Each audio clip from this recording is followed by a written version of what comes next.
Thiruvananthapuram medical കോളേജിൽ നിന്ന് മറ്റൊരു വാർത്ത കൂടി വരുന്നുണ്ട്. ആശുപത്രിയിൽ ചികിത്സയിലിരിക്കെ കട്ടിലിൽ നിന്ന് വീണ് പരിക്കേറ്റ രോഗി മരിച്ച സംഭവത്തിൽ അസ്വാഭാവിക മരണത്തിന് കേസെടുത്തിരിക്കുകയാണ് പോലീസ്. കൊല്ലം പേരയം സ്വദേശി വിൽഫ്രഡ് ആണ് മരിച്ചത്. ആശുപത്രിയുടെ ഭാഗത്ത് വീഴ്ച ഉണ്ടായിട്ടില്ലെന്നാണ് മെഡിക്കൽ കോളേജ് അധികൃതരുടെ വിശദീകരണം. രോഗി BP കൂടി കട്ടിലിൽ നിന്നും വീണതാണെന്ന് കുടുംബവും പ്രതികരിച്ചിട്ടുണ്ട്. ജിബിൻ തന്നെ വിവരങ്ങളുമായി ചേരുന്നുണ്ട്. ജിബിൻ, തിരുവനന്തപുരം മെഡിക്കൽ കോളേജിൽ മറ്റൊരു സംഭവവികാസം കൂടി ഇന്ന് നടന്നിരിക്കുകയാണ്. എന്നാൽ അത് രോഗി BP കൂടി വീണ് കട്ടിലിൽ നിന്ന് വീണ് മരിച്ചതെന്നാണ് ഇപ്പോൾ ആശുപത്രി അധികൃതർ വ്യക്തമാക്കുന്നത്.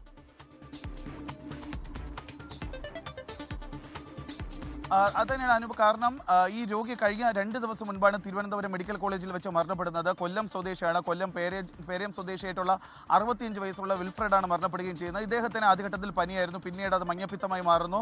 കൊല്ലത്ത് തന്നെയുള്ള ഒരു പ്രാഥമിക ആരോഗ്യ കേന്ദ്രത്തിലും സ്വകാര്യ ആശുപത്രിയിലും ചികിത്സയിലായിരുന്നു. പിന്നീട് ഈ മഞ്ഞപ്പിത്തം മൂർച്ഛിച്ച് അത് കരളിനെ ബാധിക്കുന്നു, കിഡ്നിയെ ബാധിക്കുന്നു. അതിനുശേഷമാണ് തിരുവനന്തപുരം മെഡിക്കൽ കോളേജ് ആശുപത്രിയിലേക്ക് എത്തിക്കുന്നത്. ഇവിടെ എത്തുന്ന സമയത്ത് തന്നെ രോഗിയുടെ രോഗാവസ്ഥ മൂർച്ഛിച്ചതായിരുന്നു. പിന്നീട് അദ്ദേഹം പലതരത്തിലുള്ള അസ്വസ്ഥതകൾ പ്രകടിപ്പിച്ചിരുന്നു. അദ്ദേഹത്തിന്റെ മകനാണ് ഒപ്പം ഇരിക്കുകയും ചെയ്തത്. പല സന്ദർഭങ്ങളിലും രോഗി ഇരിക്കുകയും ചെയ്യുന്ന സാഹചര്യം ഉണ്ടായി. അങ്ങനെ ചാടി എണീക്കുന്ന സമയത്ത് BP കുറഞ്ഞ തറയിൽ വീഴുന്ന സമയത്ത് തറയിൽ ഇടിക്കുകയായിരുന്നു എന്നാണ് ഇപ്പോൾ മകൻ നേരത്തെ 24-നോട് സംസാരിച്ചപ്പോൾ പറഞ്ഞത്. അങ്ങനെയാണ് പിന്നീട് അദ്ദേഹത്തെ ICUയിലേക്കും അതിനുശേഷം വെന്റിലേറ്ററിലേക്ക് മാറ്റിയത്. ഏകദേശം ഈ അപകടം നടന്ന് 1 മണിക്കൂറിനകം തന്നെ വിൽഫ്രഡിന്റെ മരണവും സംഭവിക്കുകയായിരുന്നു. പക്ഷേ കുടുംബം ഇതുവരെയും ഇത് സംബന്ധിച്ചൊരു പരാതി നൽകിയിട്ടില്ല. നേരത്തെ നമ്മൾ കുടുംബത്തിനോട് സംസാരിച്ച സമയത്ത് അവർ പറഞ്ഞത് അച്ഛന്റെ രോഗാവസ്ഥ മൂർച്ഛിച്ചതിന് ശേഷമാണ് തിരുവനന്തപുരം മെഡിക്കൽ കോളേജിൽ പ്രവേശിപ്പിച്ചതെന്നും ആശുപത്രി അധികൃതരുടെ അനാസ്ഥ മൂലമല്ല, പക്ഷേ രോഗി എണീക്കാൻ ശ്രമിക്കുന്നതിനിടയിൽ തലയിടിച്ച് വീഴുകയായിരുന്നു എന്നാണ് കുടുംബം പറയുന്നത്. പക്ഷേ ഇപ്പോൾ മെഡിക്കൽ കോളേജ് പോലീസ് ഇതൊരു അസ്വാഭാവിക മരണത്തിന് മെഡിക്കൽ കോളേജ് പോലീസ് അസ്വാഭാവിക മരണത്തിന് കേസെടുത്തുവെങ്കിലും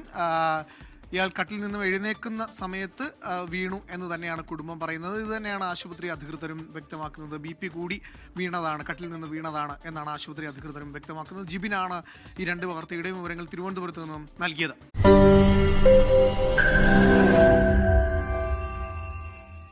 ലോകത്തെവിടെയായാലും ഏത് സമയത്തും 24 വാർത്തകളും ഓഗ്മെന്റഡ് റിയാലിറ്റി പാക്കേജുകളും എക്സ്പ്ലെയിനറുകളും വിശദമായി കാണാൻ ഞങ്ങളുടെ YouTube ചാനൽ നിങ്ങൾക്ക് സബ്സ്ക്രൈബ് ചെയ്യാം.